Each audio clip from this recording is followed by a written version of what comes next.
Niseme una huzuni, niseme una furaha ama niseme una nini? Mimi nina furaha. Sina huzuni. Una furaha kwa nini? Nina furaha kwa sababu wamenikimbia. Nani kakimbia? Yanga kakimbia? Yanga kakimbia? Kakimbia Simba. Simba kakimbia? Ndio. Bodi ya ligi ndio imesema kwamba hakuna mchezo leo. Sidhani kama Simba amekimbia. Sio bodi ya ligi. Simba ndio walienda kuomba, wametembeleka barua kwamba hawajafanya mazoezi. Ina maana hawawezi kuja kucheza kwa sababu hawajafanya mazoezi. Narudi nyuma. Mechi ya 5-1. Hatujafanya mazoezi hapa kwa Mkapa. Yanga hatujaenda kulia TFF.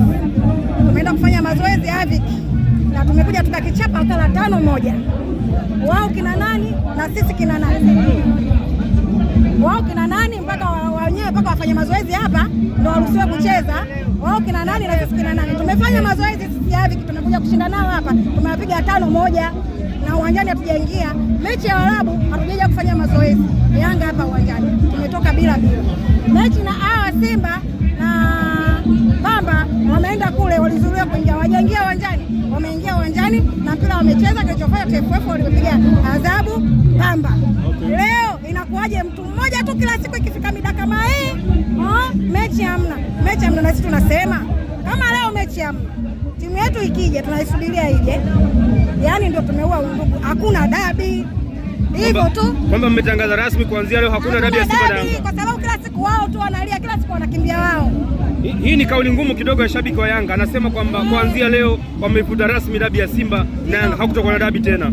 Tutapoteza ladha ya kandanda, lakini kama mnamo kama inaonekana wanapoteza ladha ya kandanda, wasingefanya mambo kama haya. Watu wanatoka mbali, wamepanda ndege, wamefika hapa, wametumia nauli. Leo mida kama hii na siku zile mida kama hii mpira hamna. Tunafanya nini? Huo ndio mpira? Ndio ladha ya kandanda hiyo kaka. Hata wewe ligi za wenzetu tuko ndio ilivyo. Bodi ya ligi imeegemea upande mmoja. Sisi siku ile tunasema mechi ya 5-1. Mbona hatukwenda TFF kulalamika tujafanya mazoezi uwanjani na tukawafunga 5-0? Mazoezi tumefanya Avic na wenyewe wana uwanja Bunju. Kwa nini wasienda kufanya mazoezi Bunju? Tukaja tukakutana kati. Kwani huu uwanja wa mazoezi, uwanja wa kucheza? Huu uwanja wa kucheza. Wote kila mtu akafanya kiwanja anachojua mazoezi, tukutane kati. Hivyo ndio inavyotakiwa. Pengine sasa bodi ya ligi wamesema wanaendelea kulichunguza swala hili. Ikibainika kwamba Yanga wana makosa ama Simba na makosa, mko tayari alama za mezani zitolewe kwa yoyote yule ama tunafanyaje? Tunyimwe wote point. Sasa zitolewe kwa yoyote. Tunyimwe wote point. Mwaka jana yalikuwa haya na mwaka huu amerudia haya.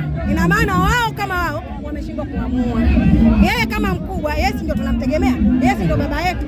Kama yeye ni baba yetu, inatakiwa watu waje uwanjani, tukutane uwanjani, maamuzi yafanyike, tupigwe faini, mwenye kulipa alipe. Hivyo ndio ninavyotakiwa. Sasa wewe ambao umetokea wapi wewe? Mimi nimetokea Mbagala. Ila na ndugu zangu wametoka mbali. Naona mashabiki wengi wametoka mbali. Pole sana.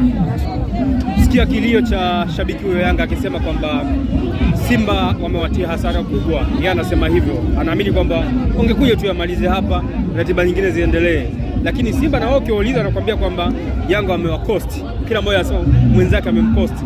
Wajiuliza nani kamkosti mwenzake? Bila shaka bodi ya ligi itakuja na majibu sahihi, kwa sababu wametuahidi kwamba wanahitaji muda wa kulichunguza swala hili, kupokea taarifa kutoka kwa maofisa wa kandanda ili kufahamu nini ambacho kinaendelea, nini ambacho kimetokea. Na mzee wangu bana, wewe mbona una furaha? Bana, wewe mbona una furaha? Unajua